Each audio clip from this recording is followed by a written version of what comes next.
कश्मीर मोदी सरकार की सबसे बड़ी प्रायोरिटी है। पाकिस्तान ये समझता था ये इलेक्शन होने के बाद यहाँ के हालात बिगड़ेंगे। हमारे उमर अब्दुल्ला साहब पूरी जोर लगा रहे हैं कि यहाँ पीसफुल रहें।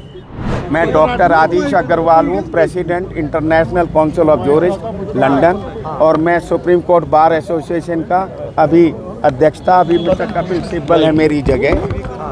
आज के इस तिरंगा यहाँ पर लहराने का उद्देश्य क्या है? हमारा उद्देश्य ये है कि सारे वर्ल्ड की जनता को और ख़ासकर जूरिस्ट को, जजेज को, वकीलों को, उनको ये पता चल सके कि हिंदुस्तान में जो कश्मीर है वहाँ बिल्कुल पीसफुल है। वहाँ की जनता बहुत 370 के एब्रीगेशन के बाद बिल्कुल पीसफुल माहौल है और जनता का में प्रॉस्पेरिटी है। जनता जो पहले प्रॉस्पेरिटी तब होती है तो कोई बहकावे में नहीं आता है, जब गरीबी होती है, बेरोजगारी होती है, रोटी खाने को नहीं होती है, तभी किसी के बहकावे से, किसी से पैसे लेकर वो आदमी देश के लिए खिलाफत काम कर सकता है। पर आज जो डेवलपमेंट है, कमाई है हर एक आदमी की, उसके बाद कोई गलत काम नहीं करता है। आज इसी कारण से सारे वर्ल्ड के टूरिस्ट यहाँ आए हुए हैं। आज होटल नहीं है, आज मैं सीधा मेरे को वहाँ guest house, university guest house में एकोमोडेशन दे रहे थे और कोई एकोमोडेशन यहाँ अवेलेबल नहीं थी।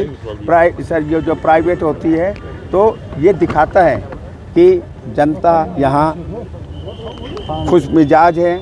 यहाँ पर सारे वर्ल्ड के आदमी पीसफुली घूम रहे हैं। उनको विश्वास है कि जो हमारे कश्मीरी भाई जो इतनी स्वागत करते थे, आज दोबारा वही कर रहे हैं जो 1984 से पहले करते थे।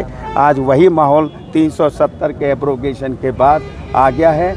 और भारत सरकार और ये प्रदेश सरकार दोनों, पाकिस्तान ये समझता था ये इलेक्शन होने के बाद यहाँ के हालात बिगड़ेंगे, परंतु हमारे उमर अब्दुल्ला साहब पूरी जोर लगा रहे हैं कि यहाँ पीसफुल रहें, जनता को नौकरियाँ मिलें, प्रॉस्पेरिटी हो, और दोनों का जब मिलकर सरकारें काम करती हैं तो वहाँ का उन्नति होगी। और कश्मीर मोदी सरकार की सबसे बड़ी प्रायोरिटी है। सर, 370 पहले से भी यहाँ पर टूरिस्ट का स्वागत किया जाता था। 370 हटने से पहले भी यहाँ पर टूरिस्ट को स्वागत किया जाता था। तो स्वागत करा जाता था, परंतु डर था। इतनी भीड़ नहीं थी। आप तो यहीं के हैं, हम तो टेलीविज़न अखबारों में देखते रहे हैं कि जब कितने टूरिस्ट आते थे। आपकी तासीर है, कोई गलत तो काम वो करते हैं जो बहकावे में गरीबी के कारण से सरहद पार से। आप कहाँ गए अपने दौरे के दौरान? क्या मुलाकातें हुई और आपने क्या असेसमेंट किया कि 370 के बाद क्या मुख्य बदलाव दिखे? बदलाव सारा यहाँ, मैं सुबह ही आया हूँ इस जगह, जो भी मैं मूवमेंट कर रहा हूँ देख रहा हूँ, दुकानें सारी खुली हैं। आदमियों के चेहरे पे, दुकानदारों के चेहरे पे खुशी है। पहले मैं देखता था टेलीविज़न पर, अखबारों में, कि सारे शटर डले होते थे, यहाँ सुनसान दिखाई देता था, केवल यहाँ मिलिट्री घूमती दिखती थी। आज मिलिट्री तो हर जगह, हमारे मणिपुर में भी है, नागालैंड में भी है, मिजोरम में भी है, हर जगह जो बॉर्डर एरिया होता है। स्टेटहुड को लेकर क्या कहेंगे, क्योंकि लोगों की मांग, सरकार की भी लगातार मांग है कि स्टेटहुड को रेस्टोर किया जाए? स्टेटहुड को रेस्टोर करा जाएगा, मेरा ये मानना है। तो परंतु जो कई बार क्या होता है कि जैसे किसी की डेथ होती है तो 13 दिन तक ज़रा सा गुस्सा रहता है।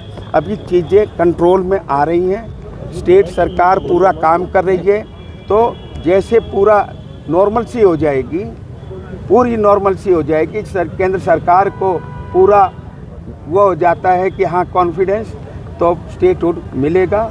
ये सेंट्रल गवर्नमेंट मोदी सरकार ने पहले भी स्टेटमेंट दिए हैं। जम्मू में क्या लग रहा है कि सिक्योरिटी फोर्सेज जो नॉर्मल से कश्मीर में बनाई रखी है वो तो सही है, लेकिन जो मुल्क में भाईचारे में कहीं ना कहीं परेशानियां या दूरियां बढ़ रही है। लाल किले से लेकर ऐसी रैली होनी चाहिए, हर जगह रैली होनी चाहिए, पर ये जगह एक ऐसी जगह मानी जाती थी कि यहाँ मैसेज ये दिया जाता था वर्ल्ड में। हम जाते थे इंटरनेशनल कॉन्फ्रेंस में तो दुनिया पूछती थी ये कश्मीर का क्या हो रहा है। हर जगह प्रोपेगेंडा, इंटरनेशनल ऑर्गेनाइजेशंस के अंदर वहाँ ये प्रोपेगेंडा करा जाता था। तो ये मैसेज आपके थ्रू ये जाता है कि यहाँ पीस है, यहाँ पर आदमियों के चेहरे पे खुशी है। और दोनों सरकारें, एक सरकार अगर जो है मोदी सरकार भी अकेले नहीं कर सकती अगर ये स्टेट सरकार जो है कोऑपरेटिव नहीं होती।